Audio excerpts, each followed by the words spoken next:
नमस्कार शेतकरी मित्रांनो, आपण या व्हिडिओमध्ये कापूस उत्पादन आपल्याला जास्तीत जास्त घेण्यासाठी त्याचं नियोजन कशा पद्धतीनं करावं याविषयीची माहिती आपण या व्हिडिओमध्ये पाहणार आहोत मित्रांनो. तर मित्रांनो, हा व्हिडिओ या ठिकाणी संपूर्ण व्हिडिओ लक्षपूर्वक आपण बघायचा आहे. निश्चितच आपल्याला या ठिकाणी आपल्या कापसाच्या उत्पादनामध्ये वाढ पाहायला मिळेल. तर त्यासाठी योग्य नियोजन आवश्यक असतं. तर ते नियोजन कशा पद्धतीनं करावं याची सुरुवात ते शेवटपर्यंतची माहिती आपण या ठिकाणी बघूयात. तर मित्रांनो, चला तर मग सुरुवातीला आपल्याला जमिनीची मशागत आपण कशा पद्धतीनं करतो यावरतीही बऱ्याचशा गोष्टी अवलंबून असतात. मित्रांनो, जमिनीची मशागत करत असताना खोल नांगरणी 20 ते 25 सेंटीमीटर उन्हाळ्यामध्ये करायला हवी. त्यामुळं काय व्हायला लागतं मित्रांनो, जमीन चांगल्या प्रकारे जर तापल्या गेली तर जमिनीमध्ये असणारी कीड आपोआप बरीचशी नष्ट व्हायला लागते. त्याचबरोबर 2 ते 3 वेळा कुळवणी करून भुसभुशीत जमीन तयार करणं हेही तेवढंच महत्त्वाचं असतं मित्रांनो. हे बघा या पद्धतीची, आणि या पद्धतीनं खोल नांगरणी करणं हेही तेवढंच महत्त्वाचं असतं. त्यानंतर शेत सपाट व लेवल ठेवणं हेही तितकंच महत्त्वाचं असतं मित्रांनो. कारण जमीन जर सपाट नसेल, त्या ठिकाणी पाणी साचत असेल तर त्याचा परिणाम आपल्या पिकावरती होतो. आता बघा या ठिकाणी ही खडबडीत जमीन आहे मित्रांनो. तर ही अशा पद्धतीची खडबडीत जमीन असेल तर काही ठिकाणी पाणी साचून राहतं आणि त्याचा परिणाम आपल्या पिकाच्या वाढीवरती व उत्पादनावरती निश्चितच होतो. त्यामुळं जमीन ही सपाट असणं खूप गरजेचं असतं. त्यानंतर त्या जमिनीमध्ये शेणखत किंवा कंपोस्ट खत हे आपल्याला मिसळणं आवश्यक असतं. तर मित्रांनो, 5 ते 10 टन एकरी हे शेणखत किंवा कंपोस्ट खत त्यामध्ये मिसळणं गरजेचं असतं. त्यानंतर मित्रांनो, मातीचं परीक्षण करून जर आपण अगोदरच ठेवलं असेल तर त्याचा आपल्याला निश्चितच खूप फायदा होतो. माती परीक्षणामुळं आपल्या जमिनीमध्ये कोणते घटक आहेत आणि कोणते घटक कमी आहेत हे आपल्याला माहिती होतं. जसं की जमिनीमध्ये नायट्रोजनचं प्रमाण किती आहे, फॉस्फरस किती आहे, पोटॅश किती आहे आणि सेंद्रिय कर्व किती आहे, हे जर आपल्याला माहीत असेल तर त्यानुसार आपण खतांचा डोस देणं आपल्यासाठी खूप फायदेशीर होतं आणि त्याप्रमाणे आपण जमिनीमध्ये खतं त्या ठिकाणी देऊ शकतो. तर मित्रांनो, नायट्रोजन जर जमिनीमध्ये कमी असेल तर आपण 40 ते 50 किलो खताचा डोस एक एकरी आपण ते द्यायला पाहिजे. फॉस्फरस जर मध्यम असेल तर 20 ते 25 किलो आणि पोटॅश जर मध्यम असेल तर 20 ते 25 किलो एकरी आपण द्यायला पाहिजे. तर योग्य डोस याप्रमाणे आपण खताचा माती परीक्षण केलेलं असेल तर आपण देऊ शकतो मित्रांनो. त्यानंतर मित्रांनो, पुढे बघूया एक छोटीशी पण अत्यंत महत्त्वाची सूचना मित्रांनो. आपण जर NK शेतीवाडी या चॅनलवर नवीन असाल तर मित्रांनो, या चॅनलला सबस्क्राईब करा. व्हिडिओ आवडत असेल तर लाईक करा व आपल्या शेतकरी मित्रांना शेअर करा मित्रांनो. आणखी नवीन पिकांसाठी काही माहिती हवी असेल तर ती कॉमेंट करून सांगा मित्रांनो. आपला एक छोटासा सपोर्ट आम्हाला हे नवीन व्हिडिओ बनवण्यासाठी खूप प्रेरणा देतो मित्रांनो. धन्यवाद.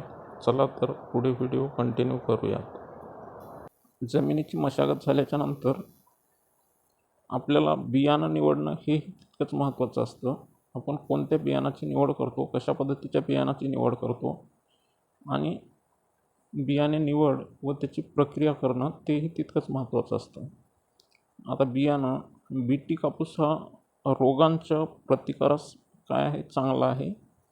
त्यामुळं बीटी कापूस आपण जे पिकं जास्तीत जास्त उत्पादन देतात आपल्या आजूबाजूला आपण पाहतो अशी पिकं आपण निवडली पाहिजे. त्याचबरोबर त्याची प्रक्रिया करणं हेही तितकंच महत्त्वाचं असतं. आता दर्जेदार व रोगमुक्त बियाणं आपण वापरलं पाहिजे. आकारानं मोठं असणारं बियाणं आपण त्या ठिकाणी वापरलं पाहिजे. एकसारखे व निरोगी बियाणे आपण निवडलं पाहिजे मित्रांनो. त्याचबरोबर बीटी कापूस हा आळी व कीड प्रतिकारास काय करतं, प्रतिकार करतं. त्यामुळे उत्पादनामध्ये काय होते, वाढ होते मित्रांनो.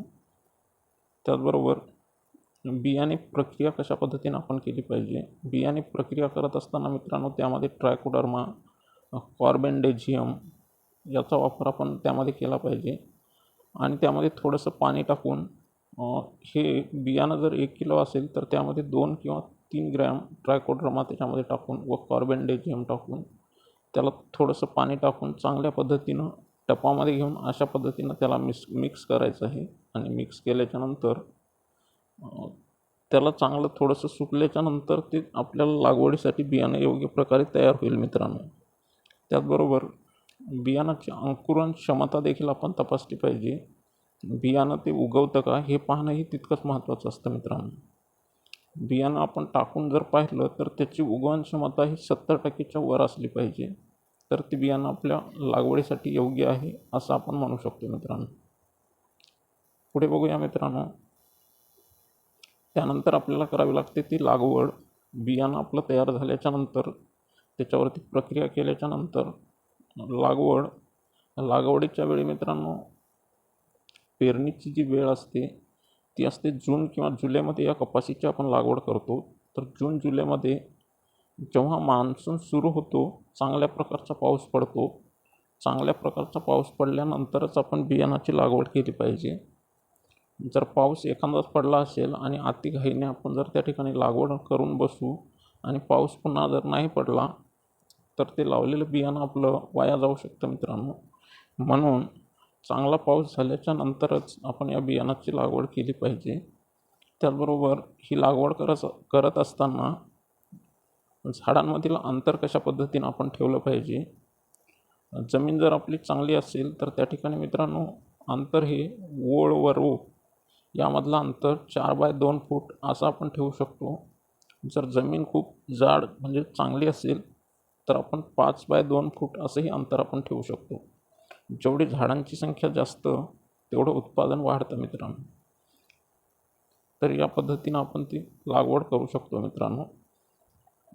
पुढे बघूया बियाणे दर. आता एकरी हे बियाणं 1 ते 1.5 किलो एकरी पडायला पाहिजे ते मित्रांनो. तर कपाशीचं बियाणं एका एकरमध्ये 1 किलो ते 1.5 किलो इथपर्यंतचं बियाणं तर 1 एकर शेतीमध्ये पडायला पाहिजे. त्याचबरोबर ड्रीप सिंचन जर असेल तर उत्पादन जास्त मिळतं मित्रांनो, कारण त्या ठिकाणी पाण्याची काय व्हायला लागते, बचत व्हायला लागते मित्रांनो. अशा पद्धतीचं जर ड्रीप असेल तर यामुळं काय होतं, पाण्याची बचत होते. खतांचा कार्यक्षम आपल्याला वापर करता येतो. ड्रीपच्या माध्यमातून देखील आपल्याला खतं त्या ठिकाणी देता येतात मित्रांनो. त्याचबरोबर आपल्याला झाडांची चांगली वाढ त्या ठिकाणी होते आणि उत्पादनामध्ये देखील वाढ होते मित्रांनो. आणि आपल्याला हवं तेव्हा पाणी आणि हवं तितकं पाणी या ड्रीपच्या माध्यमातून आपल्याला त्या झाडांना देता येतं मित्रांनो. पुढे बघूया आता पाणी व खत व्यवस्थापन. जर ड्रीप असेल, आपण वरच पाहिलं की ड्रीप असेल तर ड्रीपच्या माध्यमातून आपण आपल्याला आवश्यक तेवढं पाणी त्या झाडांना देता येतं आणि हवं तेव्हा देता येतं. सुरुवातीला जेव्हा आपण लागवड करतो, लागवड केल्याच्यानंतर सुरुवातीला फुलधारणा व सुरुवातीला पाणी आपल्याला थोडं कमी कमी द्यायचं मित्रांनो. आणि फुलधारणा व बोंडधारणा या काळामध्ये पाणी जास्त झाडांना लागतं, तर त्या काळामध्ये आपल्याला जास्त पाणी द्यायचे आणि त्या ठिकाणी झाडाच्या बुडाला पाणी साचणार नाही याची देखील आपल्याला काळजी घ्यायची. त्याचबरोबर कापूस पिकाच्या वाढीचे टप्पे व पाण्याची गरज मित्रांनो ही आपल्याला माहिती असली पाहिजे. लागवडीनंतर 0 ते 30 दिवसापर्यंत आपल्याला कमी पाणी द्यायचे मित्रांनो. 0 ते 30 म्हणजेच आपण जेव्हा लागवड केली त्या लागवडीपासून ते 30 दिवसापर्यंत आपल्याला खूप कमी कमी पाणी द्यायचं. त्यानंतर वाढीचा काळ सुरू होतो. त्या वाढीच्या काळामध्ये आपल्याला 30 ते 60 दिवसापर्यंत म्हणजेच दुसऱ्या महिन्यामध्ये आपल्याला द्यायचे मित्रांनो मध्यम अशा प्रकारचं पाणी द्यायचं. त्याचबरोबर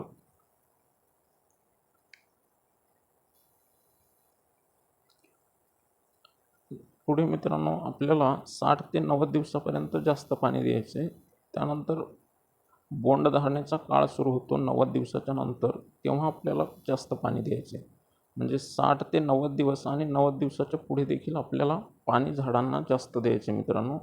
याप्रमाणे जर आपण पाणी झाडांना देत असू तर चांगल्या पद्धतीनं उत्पादन आपलं निघू शकतं. आता या ठिकाणी आपल्याला दाखवलेलं आहे ही बघा मित्रांनो, पाणी झाडांच्या जवळ आपल्याला साचू द्यायचं नाही. या ठिकाणी बघा या झाडांच्या बुडाला थोडं पाणी साचलेलं आहे, तर यामुळं त्याच्या मुळ्यांची कूज त्या ठिकाणी व्हायला लागते, म्हणून झाडांच्या बुडाला पाणी साचणार नाही याची काळजी आपल्याला घ्यायची. त्याचबरोबर खते नत्र, स्फुरद, पालास हे संतुलित प्रमाणात आपल्याला द्यायचे मित्रांनो.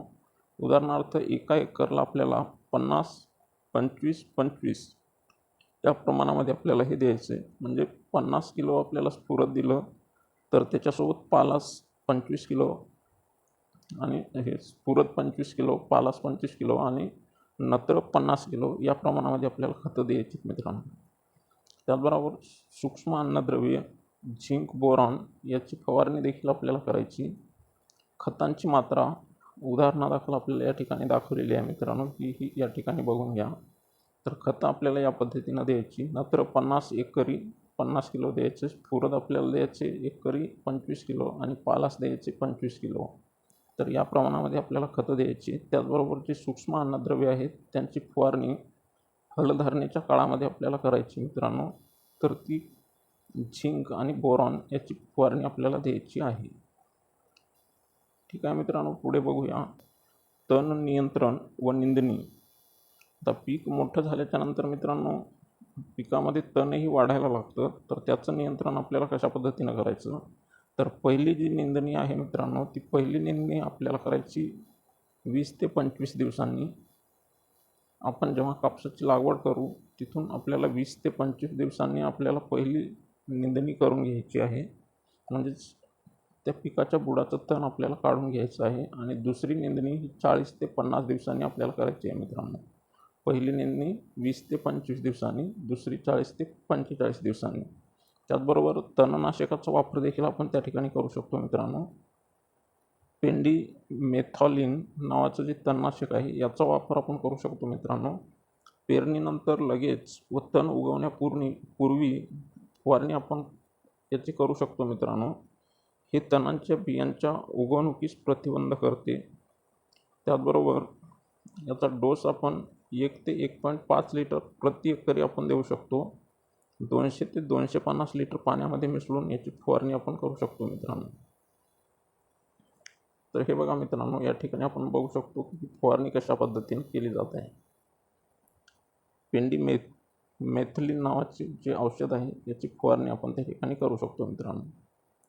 आणि या ठिकाणी बघू शकतो आपण तणयुक्त शेत आणि याचे परिणाम काय काय होऊ शकतात मित्रांनो. जर पिकाच्या शेतामध्ये जर तण होत असेल तर त्यामुळे काय व्हायला लागतं मित्रांनो, अन्नद्रव्य, त्याचबरोबर पाणी व प्रकाशासाठी स्पर्धा पीक आणि त्या तणामध्ये व्हायला लागते. म्हणजे जे काय आपण अन्नद्रव्य त्या पिकाला देतो त्या पिकाचे अन्नद्रव्य ते तण खायला लागतं. त्याचबरोबर प्रकाशही ते तणच शोषायला लागतं. पिकाची वाढ त्यामुळं काय होते, कमी व्हायला लागते आणि उत्पादनामध्ये घट होते मित्रांनो. तर हे तण जर त्या शेतामध्ये असेल तर त्यामुळे हे आपलं नुकसान होऊ शकतं. आणि तणमुक्त जे शेत आहे त्याच्यामुळं काय काय फायदे होऊ शकतात, पिकाची चांगली वाढ होते मित्रांनो. त्याचबरोबर अन्नद्रव्यांचा चांगला वापर होतो. त्याचबरोबर उत्पादनामध्ये जास्तीत जास्त वाढ होते मित्रांनो. कारण जेवढं काही आपण त्याला पाणी देऊ, जेवढं काही त्याला खतं देऊ, ती पूर्ण खतं त्या झाडाच्या पोषकतेसाठी त्याचबरोबर वाढीसाठी उपयोगामध्ये येतात. आणि जर तण त्या ठिकाणी असेल तर ते तणच अर्ध त्यामधलं खत खाऊन घेतं मित्रांनो. चला तर मग पुढे बघूया कीड व रोग नियंत्रण. आता झाडांवरती अनेक कीड व रोग त्या पिकांवरती येत असतात मित्रांनो. तर त्याचं वेळेत निरीक्षण व योग्य नियंत्रण आणि समन्वित व्यवस्थापन जास्त उत्पादनासाठी आपल्याला आवश्यक असते मित्रांनो. तर सुरुवातीला बघा मित्रांनो, या ठिकाणी आपण बघू शकतो की या ठिकाणी बोंडअळी आपल्याला दिसते. तर ही बोंडअळी जर पडलेली असेल तर ती आपलं उत्पादनामध्ये बरीचशी घट करू शकते मित्रांनो. तर ही अळी काय करते, बोंडामध्ये शिरून नुकसान करते, बोंड गळते व उत्पादन कमी होते. त्याचबरोबर दुसरी जी कीड आहे ती आहे मावा. तर हा मावा काय करतो, पाने, कवळी, फांदी व फुलांवर रस शोषण करून नुकसान करतो. वाढ खुंटते व पाने वाकडी होतात. तर बघा मित्रांनो, हा जो मावा असतो या माव्यामुळं पाने वाकडी होतात व झाडाची वाढ देखील खुंटते. त्याचबरोबर पांढरी माशी, या पांढरी माशीमुळं पानांचा रस शोषून नुकसान करते, व्हायरस रोग पसरविण्यास मदत करते किंवा मदत होते. तर या किडींवरती आपल्याला वेळीच नियंत्रण करणं ही तेवढंच गरजेचं आहे मित्रांनो. तर या किडीवरती नियंत्रण आपण कशा पद्धतीनं करू शकतो, तर फेरोमोन ट्रॅप वापरा. तर फेरोमोन ट्रॅप हे जर आपण वापरले तर यामुळं आपण काय करू शकतो मित्रांनो, या किडींचं आपण बरंचसं प्रमाण नियंत्रणामध्ये आणू शकतो. तर हे फेरोमोन ट्रॅप जे असतात मित्रांनो, हे जर आपण वापरले तर हे काय करतात, हे सापळे जर आपण शेतामध्ये नेऊन लावले तर नर कीटक याच्यामध्ये जाऊन अटकतात मित्रांनो आणि बरंचसं नुकसान आपलं टळतं. त्याचबरोबर मित्रांनो, आवश्यक तेव्हा योग्य कीटकनाशक फवारणी करणे देखील तेवढेच गरजेचे असते मित्रांनो. आता किडींची पातळी आर्थिक नुकसान पातळीपर्यंत पोहोचल्यास आपल्याला वेळीच फवारणी करणं देखील तेवढंच महत्त्वाचं असतं मित्रांनो. तर बघा मित्रांनो, या IMP पद्धतीचा वापर म्हणजे आपल्याला फायदा काय होतो याच्यापासून. IMP पद्धत म्हणजे काय हे आपण या ठिकाणी थोडक्यात या ठिकाणी समजून घेऊयात मित्रांनो. IMP पद्धत, IMP म्हणजेच मित्रांनो एकात्मिक कीड व्यवस्थापन. यामध्ये विविध पद्धतींचा समन्वय करून कीड नियंत्रित केली जाते. रासायनिक, जैविक, यांत्रिक आणि सांस्कृतिक पद्धतींचा समन्वय पर्यावरणापूरक, सुरक्षित व खर्च कमी, यामुळं आपला बराचसा खर्च वाचतो मित्रांनो. आता शेतीची नियमित पाहणी आपण करणं तेही तेवढंच गरजेचं असतं. सुरुवातीच्या अवस्थेतच नियंत्रण करणं हेही तेवढंच गरजेचं असतं. त्याचबरोबर कुठलेही औषध फवारताना योग्य सल्ला घेणं हेही तेवढंच महत्त्वाचं असतं आणि सुरक्षिततेची सर्व काळजी घेणं हेही तितकंच महत्त्वाचं असतं मित्रांनो. ह्या पूर्ण गोष्टी आपल्याला या ठिकाणी लक्षात ठेवायच्या आहेत मित्रांनो. ह्या खूप महत्त्वाच्या आहेत, कारण रोग येऊन जर जास्त दिवस झाले तर पिकाचं जास्त नुकसान होतं आणि मग ते भरून काढणं आपल्याला खूप कठीण जातं. तर त्यासाठी शेतीची नियमित पाहणी करणं हेही तेवढंच महत्त्वाचं असतं. त्यानंतर बघा मित्रांनो, वाढ व व्यवस्थापन. आता पिकांची वाढ आणि त्यांचं व्यवस्थापन आपण कशा पद्धतीनं केलं पाहिजे. आता टॅपिंग, वरची कळी काढणे. बघा मित्रांनो, टॅपिंग म्हणजे काय, तर झाडाची जी वाढ होत राहते, जेव्हा झाड सरळ वर वाढत राहतं, तर नुसतं झाड सरळ वाढत राहत असेल तर तेव्हा आपल्याला उत्पादन कमी येतं मित्रांनो. त्यासाठी मग ही टॅपिंग करणं महत्त्वाचं असतं. मग टॅपिंग केल्याच्या नंतर या ठिकाणी आपण हे झाड बघू शकतो मित्रांनो, हे झाड कशा पद्धतीचं आहे. तर टॅपिंग केल्याच्या नंतर या पद्धतीने या झाडाला अशा प्रकारच्या अनेक फांद्या यायला लागतात आणि मग त्या फांद्यांमुळं आपल्याला फायदा काय मिळतो, तर जेवढ्या फांद्यांची संख्या त्या झाडाला वाढेल मित्रांनो, तेवढं आपल्याला उत्पादन वाढायला लागतं. आणि या ठिकाणचं आपण हे झाड बघू शकतो मित्रांनो. या झाडाकडे बघा, तर या झाडाकडे जर आपण बघितलं तर या ठिकाणी हे सरळ उंच वर जाताना आपल्याला दिसत आहे मित्रांनो. तर हे नुसतं सरळ वाढून आपल्याला उत्पादन होणार नाही, कारण याला एकही फांदी नाही. तर मग याला बोंड किती लागणार आहेत मित्रांनो. तर आपल्याला काय करायची, याची टॅपिंग करायची. टॅपिंग करणे म्हणजेच काय, तर झाड जेव्हा सरळ वाढायला लागतं तेव्हा त्याच्या वरचा जो शेंडा असतो त्याला खुडणे म्हणजेच टॅपिंग करणे होय मित्रांनो.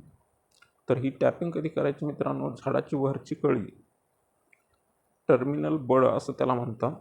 तर ही काढल्यानं काय होतं, बाजूच्या फांद्या वाढतात आणि फांद्या वाढल्याच्या नंतर अधिक बोंड तयार होतात. ही टॅपिंग मित्रांनो 25 ते 30 दिवसांच्या झाडामध्ये करावी लागते.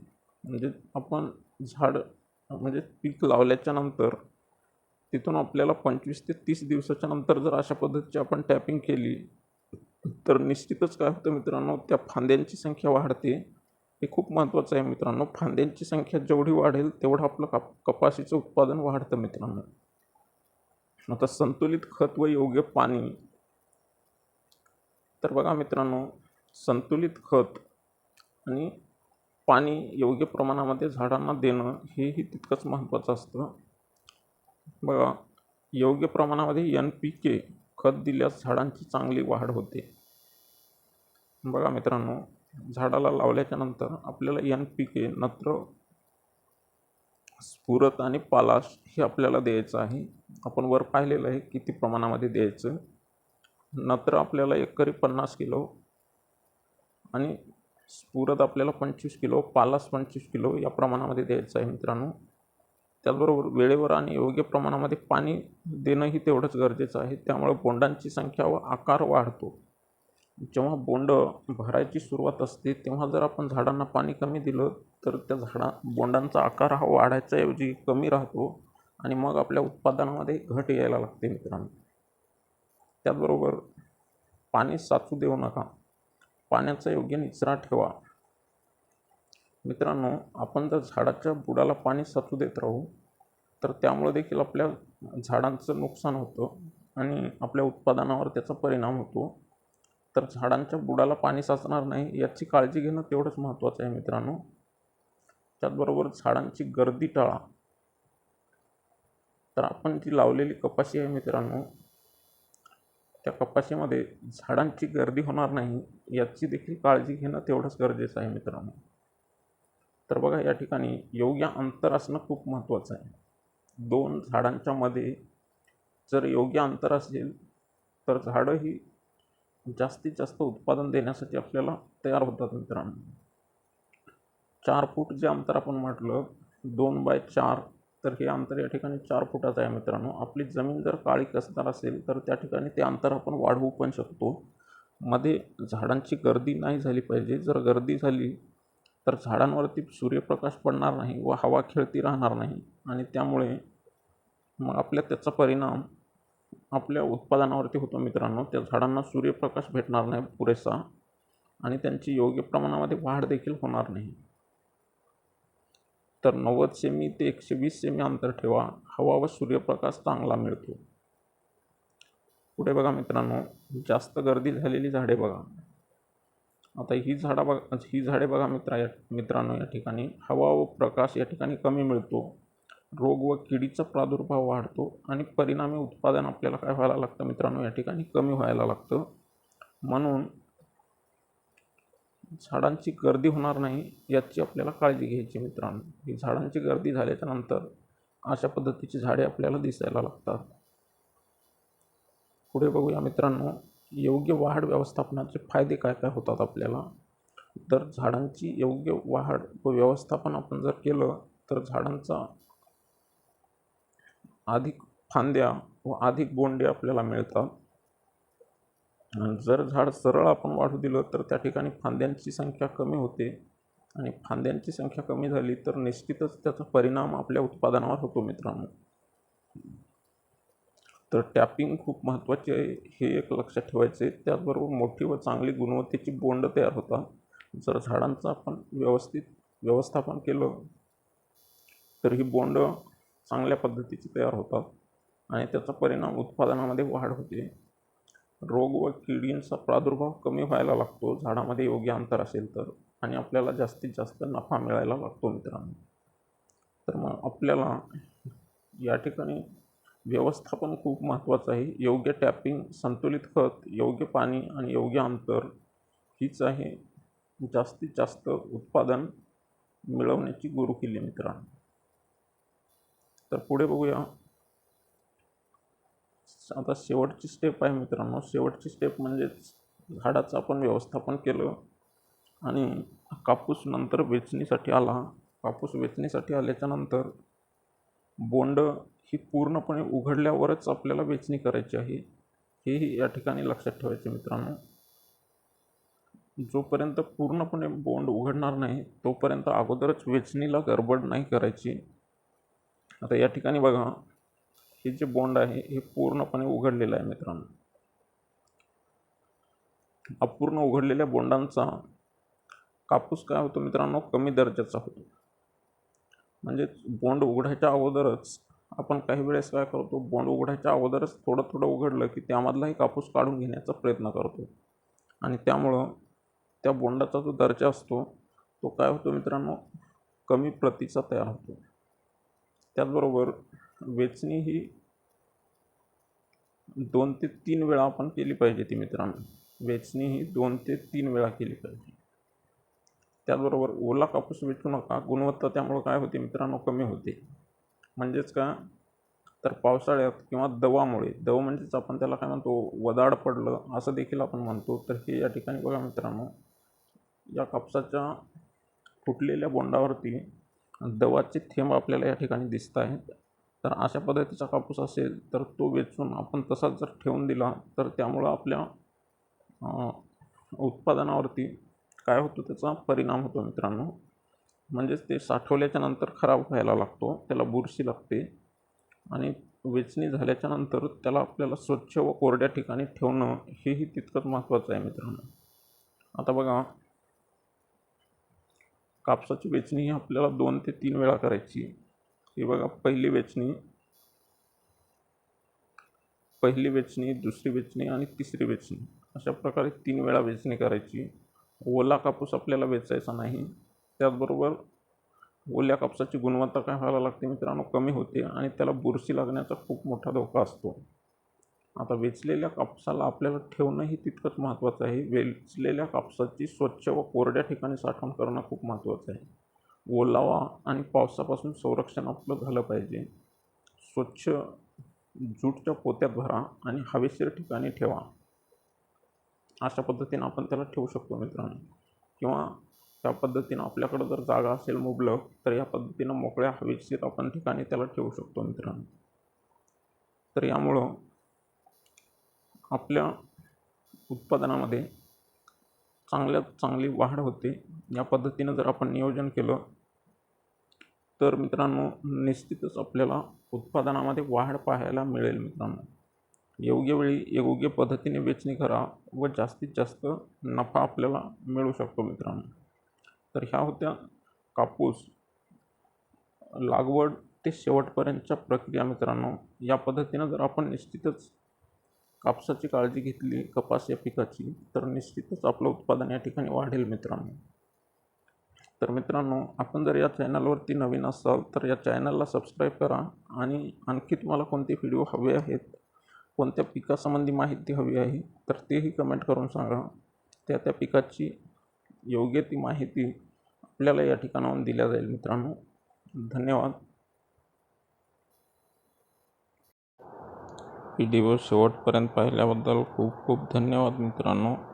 परत एकदा चॅनलला जर सबस्क्राईब केलं नसेल तर सबस्क्राईब करा, व्हिडिओला लाईक करा आणि आपल्या मित्रांनाही हा व्हिडिओ पाठवा. आपल्या पाठिंब्यामुळेच आम्हाला नवीन पिकांची माहिती देण्याची प्रेरणा मिळते मित्रांनो. परत एकदा खूप धन्यवाद. भेटूया पुढील व्हिडिओमध्ये.